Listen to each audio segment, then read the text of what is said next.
Hey guys, thanks so much for joining me. In this video, we're going to talk about adding and subtracting integers. I'll teach you 3 rules for adding integers and 2 phrases to remember when subtracting integers. Let's get started.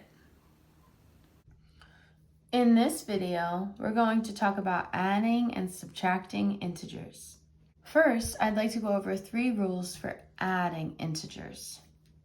A positive plus a positive will always be a positive, and we should add the numbers together. A negative plus a negative will always be a negative, and we should add the numbers together.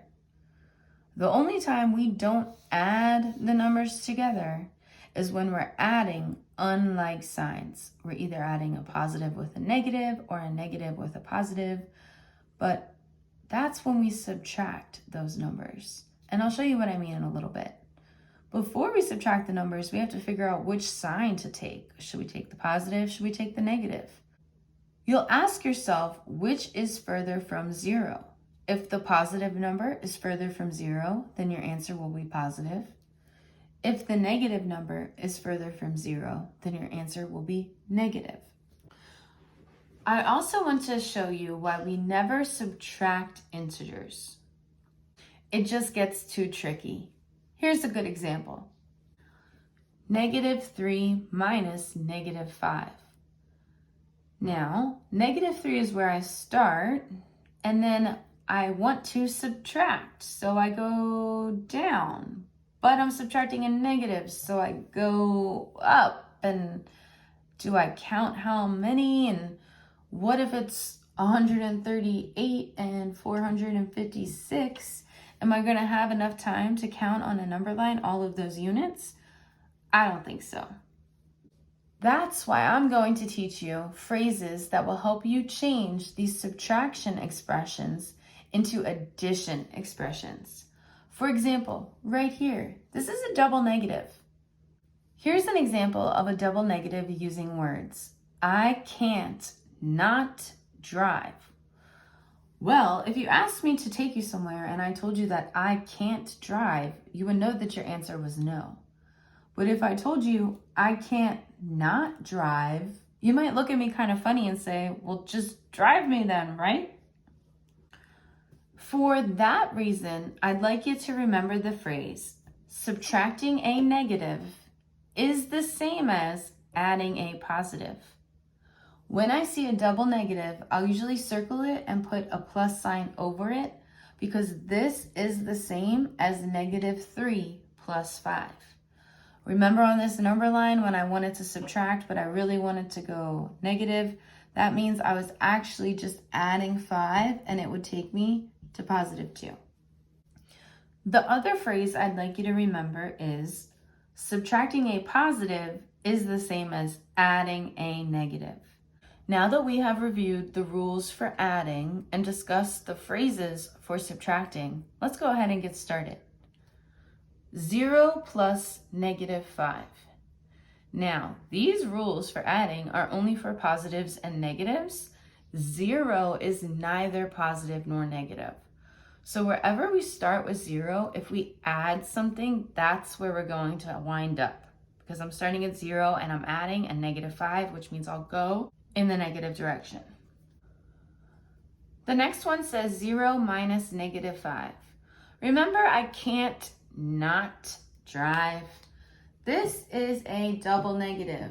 I'm going to circle it and immediately change it to a plus sign. This is to help me remember that subtracting a negative is the same as adding a positive.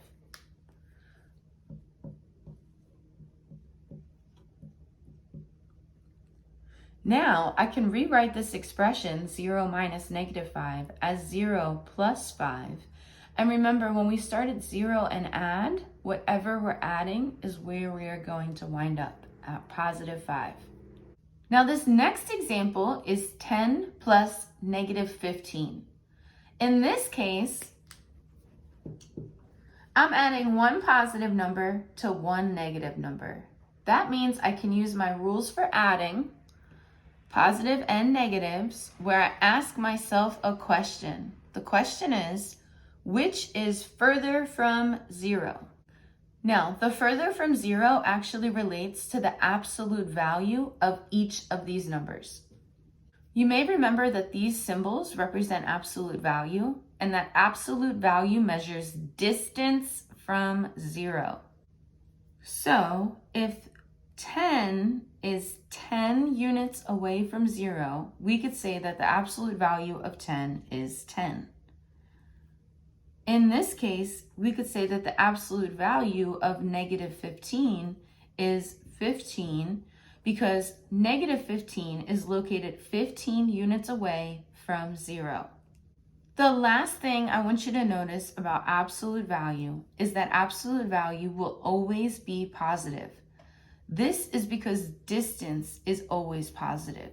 You can go in a negative direction, but you can't walk a negative amount of steps.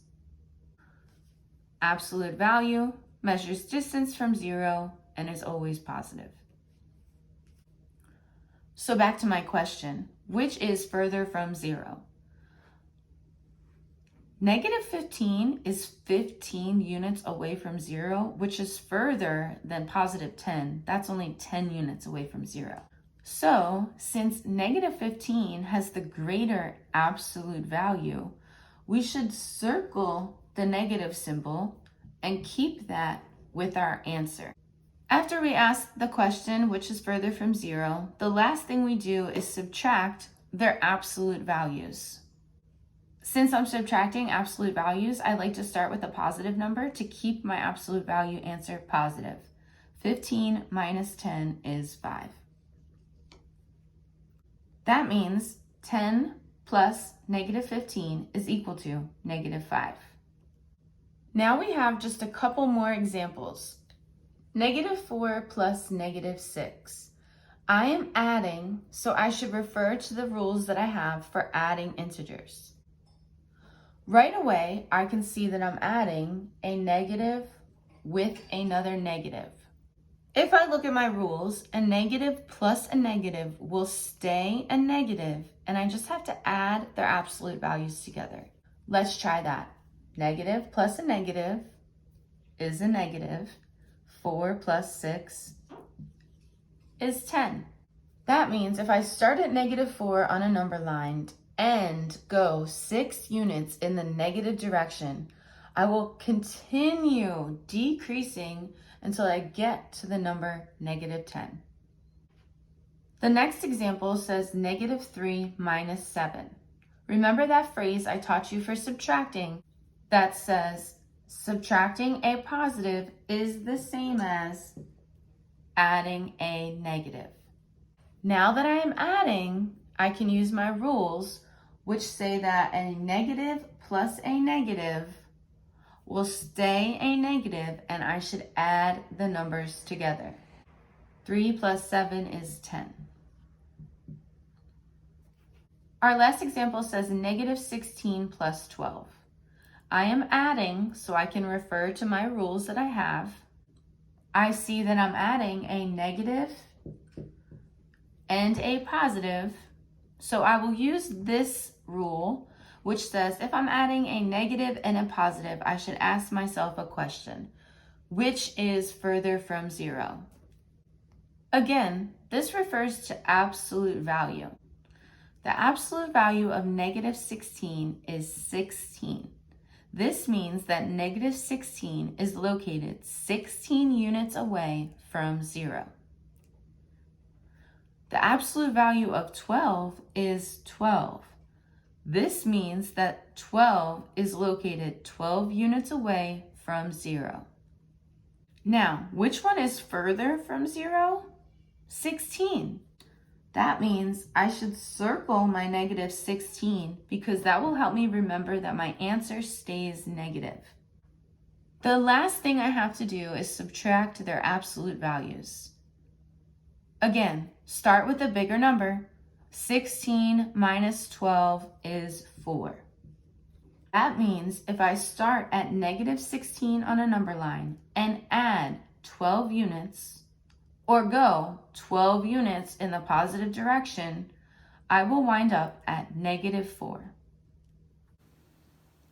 Just to recap, in this video, we learned 3 rules for adding integers. The first is that a positive plus a positive will always be a positive, and we just add the values together. The second rule is similar, but for negatives. A negative plus a negative will always be a negative, and you just add the numbers together. The third rule is where you have to ask yourself a question. It's when you're adding a positive and a negative number. You ask yourself the question, which number is further from 0? Whichever number is further from 0, you take the sign of that number, whether it's positive or negative, and then you subtract the numbers as if they were both positive. I hope you'll also remember the 2 phrases I taught you. Subtracting a positive is the same as adding a negative, and subtracting a negative is the same as adding a positive. See you next time. Hey guys, it's Jessica. Thank you so much for learning with me. If you enjoyed this mini lesson, like this video and share it with your friends. And remember, subscribe to Just Focus Online Learning for more amazing educational videos.